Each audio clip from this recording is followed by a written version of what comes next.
CitrusTV News. SU College Republicans and the Student Association reached an agreement over a controversial speaker on campus. Following weeks of pressure after multiple allegations of sexual assault, Representative John Conyers made an announcement today in Congress. Find out what he said. And the International Olympic Committee made a major decision today. Sports anchor Jackson Ajello will have more on that decision later. CitrusTV News starts right now. This is Citrus TV News live at 6, your campus news leader. Tonight, Russia has been banned from next year's Olympic Games. Good evening. I'm Federico. And I'm Elissa Candioti. The International Olympic Committee says the Russians have been doping, leading to their removal from the 2018 Winter Games. There will be no Russian flag in this year's opening ceremonies in Pyeongchang. Due to a systematic manipulation of the anti-doping rules, the IOC suspended the Russian Olympic Committee for the 2018 Winter Games. The announcement comes just days after Russia unveiled the team's uniforms for next year's Olympics. Previous statements from Russian President Vladimir Putin say the scandal is a conspiracy created by the United States. I strongly suspect that, in response to our alleged interference in their elections, they want to create problems during the presidential elections in Russia. So why do you think that the president would believe that the United States is involved in this? Well, there's no necessary evidence to suggest that that's the case, but going forward, the Russian elections happen to be 1 month after the Winter Olympic Games, so it's a bit of a black eye on the elections, so you can see how Putin might try and spin it in a positive manner for him. Jackson, how will this affect the Russian athletes? Well, as you look, they can still compete in the Olympics, but they have to meet some IOC standards from a certain panel that they'll have to meet with prior to the games, and then once they're in, if they're admitted past that stage, they can't compete under the Russian flag. As you would see them in the ceremonies, they would actually be under the Olympic flag as a whole, and if they were to win a medal, they would not hear the Russian national anthem. Very interesting. Thank you, Jackson. Thank you. For weeks now, the college Republicans have been in a battle with the Student Association. The organizations could not agree on a funding certain speaker. CitrusTV reporter Ben Goldsmith found what is going on with the situation and how it was resolved. Controversial political commentator Ben Shapiro is not new to the college scene. He has spoken at many campuses across the country, packing lecture halls. Yet Syracuse University's Student Association initially refused to help fund Shapiro's campus visit. I don't think there's any judgment of the actual event or speaker itself. A lot of times the board doesn't really tend to care about that. They're looking just to make sure that the money is being spent efficiently. While the Student Association did not officially deny funding Shapiro for being controversial, its exact reasoning did not settle well with the college Republicans. The co-chairs say the association said the club needs to rent out the lecture hall before they can get any funds. The reasoning was flawed. We couldn't officially book the room until 2 weeks after the budget was due, so it was kind of either they didn't know that, or it seemed like a reason that wasn't entirely true. The right-winged speaker already visited several colleges including UC Berkeley, Michigan, and Wisconsin. The club's leaders believe Shapiro is fit to speak at Syracuse as well. I think Ben Shapiro specifically is a good choice because he's not an extremist. He's a very fact-based, rational person. College Republicans appealed the lack of funds with a petition of 500 students. Under pressure, the Student Association gave $14,000 to the college Republicans. While SU College Democrats and Republicans disagree on many issues, both their leaders agree that controversial speakers like Ben Shapiro should be allowed to speak on college campuses. It's important to have both sides represented fairly and equally, especially on a college campus where, people are still forming their opinions and ideas. I think everyone should be allowed to come here, as long as it's not violent and as long as it's not going to be some sort of crazy bad thing. Ben Goldsmith, Citrus TV. The organizations are confident that the $14,000 is enough to bring Shapiro to Syracuse. The construction of an Onondaga Lake Trail has been put on hold. Syracuse University professor Kate Lewis and other local researchers found that the land where a proposed bike trail is going to be built is heavily polluted. The toxic effects are hundreds of more times toxic than DDT. The rare and highly toxic pollutants PTE and PXE are a rare product of the coal that was extracted back in the 1800s. And Syracuse is getting a big boost for research. A new grant will give $100 million to research efforts across campus. It's called the Collaboration for Unprecedented Success and Excellence, or the CUSE grant for short. Faculty can apply for these grants until the end of January. Tonight, Mayor Stephanie Miner is holding a town hall forum to talk about the GOP tax plan. Citrus TV News reporter Jenna Babyak is live in studio to tell us more about the event. The town hall meeting just began a few minutes ago in City Hall. Tonight, members of the community have the chance to talk about their tax bill concerns with Mayor Miner and other local leaders. Many people living in Syracuse are outraged by the proposed tax legislation. Mayor Miner says it will have a detrimental effect on students, downtown development, and property taxpayers. She also says it cuts taxes for billionaires, raises taxes on working-class families, and increases the deficit. So Jenna, who did Mayor Miner invite to come tonight? Mayor Miner invited a lot of local leaders to come, Syracuse's state and federal representatives, members of the Common Council and county legislature, the city auditor, the county comptroller, and the county executive. Miner also invited members of the community who wanted to voice their concerns with these leaders. So why did the mayor decide to hold this town hall meeting? Miner is using the GOP tax bill to prove that she is a potential challenger to U.S. Representative John Conyers.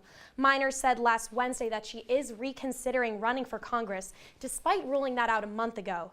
Conyers voted yes on the GOP tax plan, and he is up for re-election next year. Miner says she's appalled at the tax bill and the fact that Conyers voted for it. She says she's afraid it will harm working, poor, and middle-class residents in Syracuse and Central New York. She's using tonight to show that she cares about their concerns and will fight against the tax bill. That's an interesting change of events. Thank you, Jenna. Thank you. A fraternity death in the State University of New York. Authorities reported that 18-year-old Daniel William Michaels died of cardiac arrest last Saturday morning. He was found unconscious at the Alpha Pi House, a fraternity not recognized by the university. Police say they found drugs and alcohol in his system. Syracuse can finally fix a few of the pipes that bring dangerous water to homes. The city is getting a nearly $700,000 replacement for underground lead pipes. Those pipes put 15,000 homes in danger of lead poisoning. The bad news? The money is not even enough to fix 1% of the pipes in the city. And tests have shown 11% of city kids have high levels of lead in their blood. I don't know about you, Connor, but the wind almost blew me away today. Well, that means the wind might have blown Josh Feinblatt right into the studio. Josh, what you got for us? Yes, guys, definitely blown into the right position at the right time to tell you about the weather forecast. Right now, around 52 degrees. It was supposed to be raining at around this time. I even had my umbrella. I was so excited. I was actually going to go outside, get in the rain, get a little bit wet for you guys, but it's held off a little bit. But tonight it is going to rain starting at around 7, so a little bit after the show until around 10:30 tonight. Temperatures aren't going to be that bad, 49 degrees, but a lot colder temperatures to come. Find out more coming up later in the show. Thank you, Josh. Coming up, fires are raging across the state of California. Find out the extent of the damage after the break. And Middle Eastern leaders are reacting to President Trump's decision to move the U.S. Embassy in Israel to Jerusalem. Find out what they have to say. Look at you. You're at the top of your game. You're unstoppable. Nothing can throw you off track. Wait, is that your car? Uh-oh. Yeah, I saw that coming. That will throw you off track. You're looking at around 10 grand in fines, legal fees, and increased insurance rates. Let's try this again. Smart move. Because buzz driving is drunk driving. There's one thing you can never have sex without. It's not something you buy. Or something you take. In fact, there's only one way to get it. It has to be given to you, freely. It's consent. Because sex without it isn't sex. It's rape. Consent. If you don't get it, you don't get it. It's on us to stop sexual assault. Learn how and take the pledge at itsonus.org. Here we go. We're gonna go out there in the rain. Gonna get wet. All right, here we go.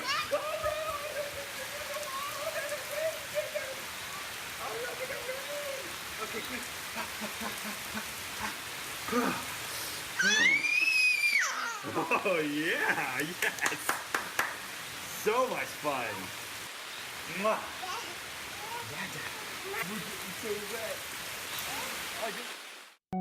They told me a bottle couldn't dream.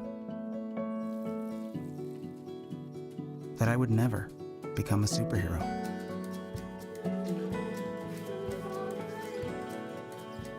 But I learned how to fly. Just to come back in a new disguise. And be the hero that I've always wanted to be.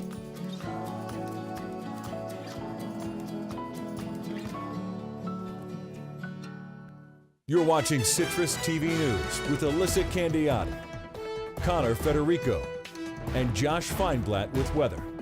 Citrus TV News continues now. Some breaking news right now. The Senate just voted to confirm Kirstjen Nielsen as Secretary of Homeland Security. Nielsen will replace John Kelly. Nielsen was nominated in October and was confirmed today in a 62-37 vote. John Conyers is stepping down following allegations of sexual misconduct. The congressman from Michigan is the longest-serving member of the House of Representatives. House leaders Paul Ryan and Nancy Pelosi have both called for his resignation. Conyers continues to deny the allegations and is endorsing his son to replace him. According to a statement today, more than $3 million have been spent in the investigation of Russian meddling in the 2016 election. Special counsel Robert Mueller released the statement as part of a plan to release costs every 6 months. Last week, former National Security Advisor Michael Flynn admitted that he lied to the FBI about his conversations with a Russian ambassador. President Trump criticized the investigation as a charade. Thousands of residents are fleeing as wildfires tear through Southern California. A brush fire near the city of Ventura tore through nearly 50,000 acres in a few hours. So far, no deaths are confirmed. Another blaze named the Creek Fire is spreading north of Los Angeles. It has expanded to over 4,000 acres within hours. Authorities have received damage reports in the city and county. Cake controversy hits the Supreme Court. Back in 2012, Colorado baker Jack Phillips refused to bake a cake for a same-sex couple. Phillips said he refused to make the cake because it went against his Christian faith beliefs. The same-sex couple argues that it is discrimination against them. The Trump administration is siding with Phillips. The RNC is supporting Roy Moore following President Trump's endorsement of the Alabama Senate candidate. The committee dropped out of a fundraising agreement following multiple accusations of sexual misconduct with a minor. Trump said Moore was needed to pass tax legislation. Moore has a rally scheduled tonight with Steve Bannon. Sports betting could be making a comeback to some states. Yesterday, the Supreme Court heard the case challenging sports betting laws. New Jersey Governor Chris Christie brought up the case back in 2011 in an effort to help casinos in the failing economy. If the justices side with Christie, the case would open up new doors to sports betting across the country. Christie believes the law infringes on states' rights. Do it a different way. We did it a different way. They still told us we couldn't do it. This is the fear of every governor, that we'll be at the mercy of the federal government and that they'll make us pay for it. It's not right. And I believe here that it's very clear that the federal government overstepped its bounds vis-a-vis state rights. Reports out of Palestine say President Trump informed President Mahmoud Abbas that Trump intends to relocate the U.S. Embassy in Tel Aviv to Jerusalem. The Palestinian leader warned Trump that the decision would have dangerous consequences for stability in the Middle East. Jordan's King Abdullah II also received a call from Trump today. Like Abbas, the king warned Trump of the move's repercussions. New details about the Manchester terror attack. Authorities say the attack could have been avoided had the cars fallen differently.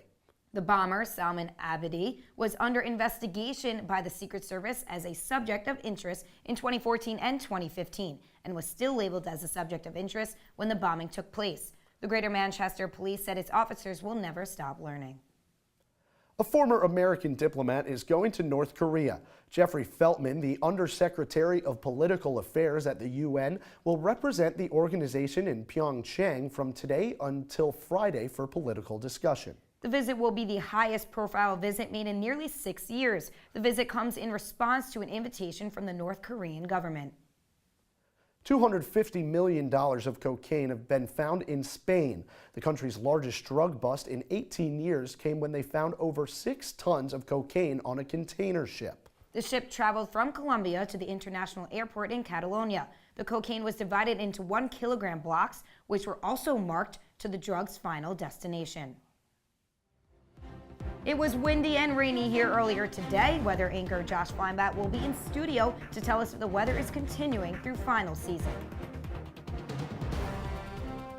Every time I hear the alarm bell go off in school, I think it's an air raid. A lot of houses in our neighborhood have been destroyed. I like to close my ears and sing songs whenever the bombs come close. I'm worried our new neighbors won't like us. But I know it's all gonna be worth it. I just want my family to be safe. But these are not my words. These are not my words. These are not my words.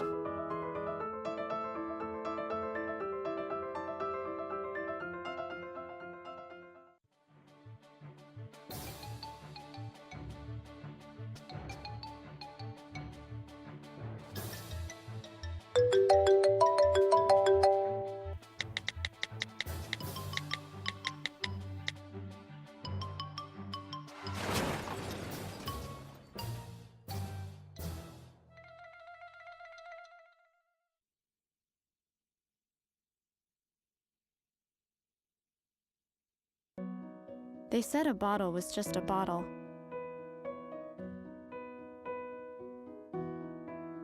That no one would ever notice me.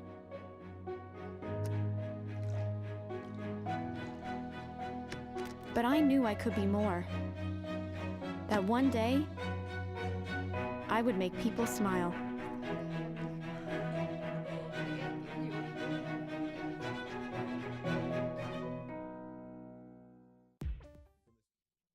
Weather Center. This is SU's most accurate weather forecast. Welcome back to Citrus TV News. A little bit of weather for you. Tomorrow, these winds that we felt, the winds that were blowing you around all day, are going to continue. Winds over 15 miles per hour are expected for tomorrow. Only a 15% chance of rain. Obviously, I said before that 7 to 10:30 tonight, we're going to have some rain, but not until later tomorrow in the evening, around 10 p.m. are we going to have that rain. We're going to take a look at that in a little bit, but the temperatures aren't going to be as nice as today. 37 degrees by noon, 35. It's going to hold pretty steady into the night, but don't let those deceive you. It's actually going to feel even colder. It's going to feel like with those clouds, it's going to feel like it is in the high 20s. So with all that wind and all those clouds, it's going to be a chilly one tomorrow. Maybe it's time to break out those winter coats, and we're going to be tracking the rain a little bit. This is what it currently looks like. That rain that's going to be moving through at around 10 p.m. tonight. It's going to finish, but then there's going to be a little bit tomorrow evening at around 10 as well. It might be a little bit of a slushy mixture just because, again, it's going to be so cold. And then moving into our 5-day weather forecast, Wednesday, it's going to have some evening showers like I said, but you can see those temperatures are going to keep dropping and dropping as we move into finals week. So as you study for your finals, whether you're going to Byrd or Carnegie or wherever you're going, please make sure to take a winter coat with you, something with a hood as well, because on Sunday, it looks like a little bit of snow. Now, over to Jackson with some sports. Thanks, Josh. Coming up, we preview Syracuse basketball's matchup with UConn, take a look at some awards for SU football, and get an update on an injury concern in the NFL. When I was in foster care, I never knew when I would have to move, so I always had my suitcase ready to go. Then one day, I was adopted. My new parents opened their hearts and home to me. My parents cook my favorite breakfast for me every morning. My parents take me on trips I never thought I would go on. They gave me a home and an even better reason to use that suitcase. My parents aren't perfect, but they're perfect for me.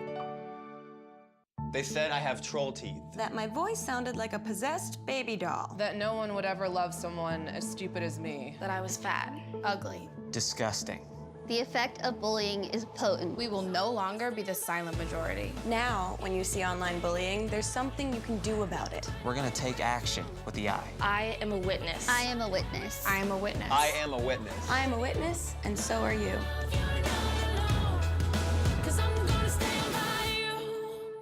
Come on, it's not that hard. My big man fingers are having a problem with these little tiny buttons. Whoa, watch it there. Your blood pressure's gonna go through the roof. Tell me about it. I'm trying to learn how to get it down. Instead, it keeps going up. High blood pressure can increase the risk for heart attack or stroke. Learn how to keep yours at a healthy range. Ever hear a voice command? Just say text barbershop to 97779. That's not what I said. Just give me that. Now my blood pressure's up. Taking care of a family member can lead to plenty of questions. Fortunately, there's a place to get the answers, for them and for you. Find articles, tips, and tools from experts and others who have been in your place. The Caregiving Resource Center at aarp.org/caregiving. And now, your Citrus TV Sports Report. Syracuse basketball is back in action tonight against UConn for the first time since falling to second-ranked Kansas. In the loss, the Orange shot just 32% from the field, the team's worst shooting performance of the season. But after the game, Coach Boeheim was constructive about the early test. Well, our offense wasn't good from the beginning, bottom line. This game was a great game for us. It was a great experience to figure out what we need to do in certain situations. And when you get down 21 to a team like Kansas, and you can come back and bring it back to, I think it got to set 9, but maybe even 7. We learned something there. We'll see if SU is ready to apply what the squad learned tonight in the Jimmy V Classic at Madison Square Garden against UConn. If the history is any indication, tonight's matchup is probably going to be close. 9 of the school's last 10 matchups have been decided by 10 points or less. Plus, the school's head-to-head record at the Garden in the Big East Tournament is even at 7 apiece. Syracuse and UConn scheduled to tip off at the Garden tonight at 9. While Syracuse football season may be over, 2 players were honored with all ACC selections today when the poll released. The 2 players receiving the accolade, senior wide receiver Steve Ishmael and senior linebacker Paris Bennett. Ishmael was picked with a unanimous first-team All-ACC selection after posting a league best in receptions and receiving yards to go along with 7 touchdowns.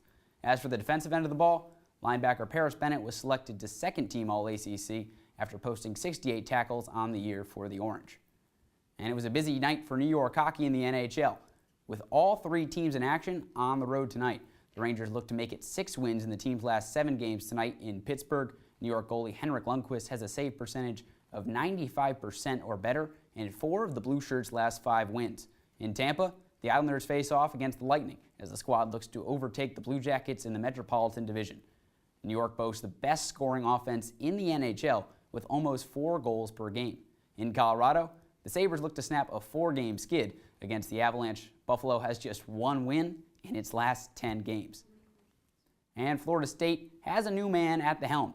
ESPN reports Willie Taggart has agreed to become the Seminoles' head coach. FSU's previous coach, Jimbo Fisher, left the school for Texas A&M's head coaching job. Taggart is a Florida native who spent just 1 season at Oregon before heading back to Florida. The 41-year-old previously coached at South Florida for 4 seasons, where he went 24-25. Following last night's concerning injury to Steelers linebacker Ryan Shazier, Steelers safety Mike Mitchell tweeted today saying Shazier is in good spirits and making progress. The 4th-year pro appeared to lose feeling in his legs after going in for a hit on Monday Night Football last night. Shazier was taken to a Cincinnati hospital where he stayed overnight.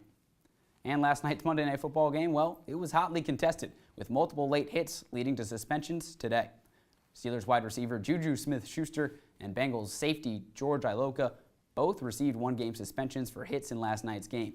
Smith-Schuster laid out Cincinnati linebacker Vontaze Burfict on a block, while Iloka went helmet-to-helmet on Antonio Brown's 4th-quarter touchdown. Both players are appealing the suspensions.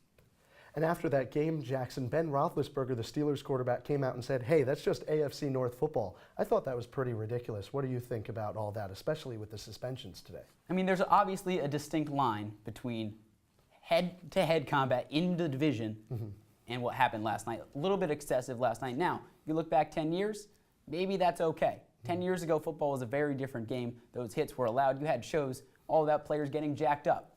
Now, league looking to step back from that. That was a black eye for the NFL last night. Yeah.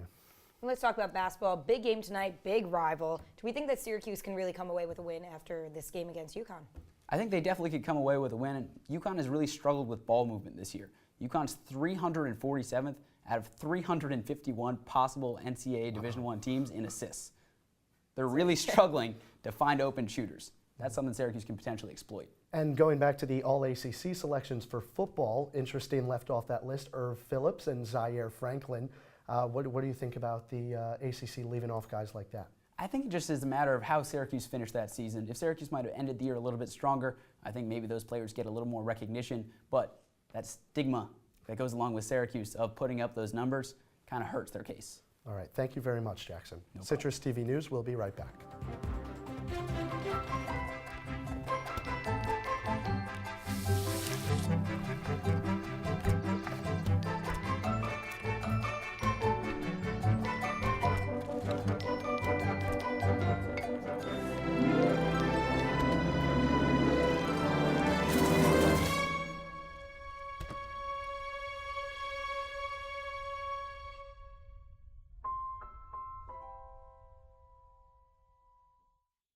Here's your check.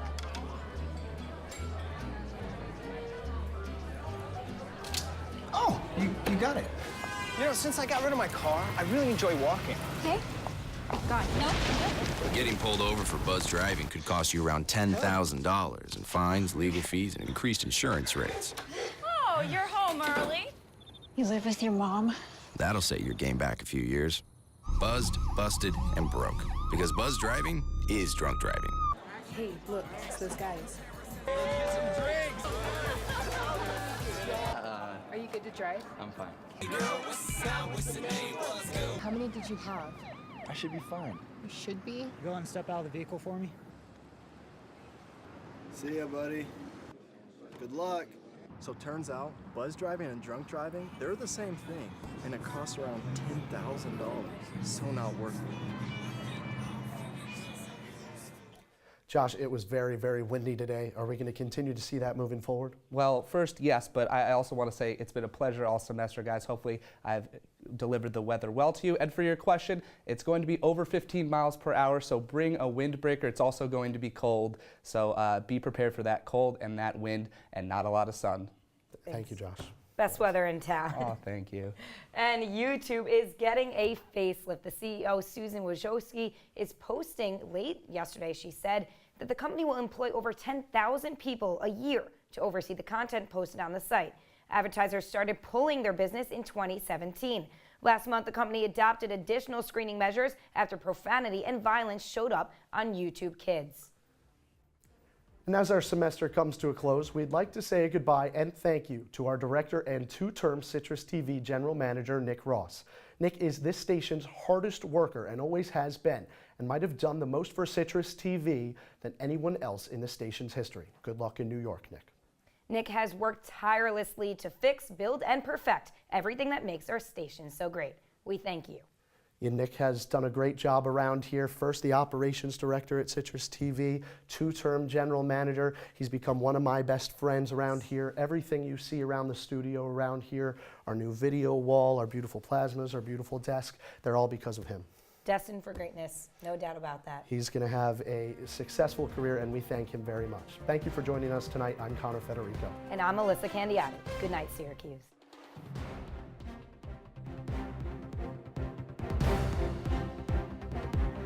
Thank you.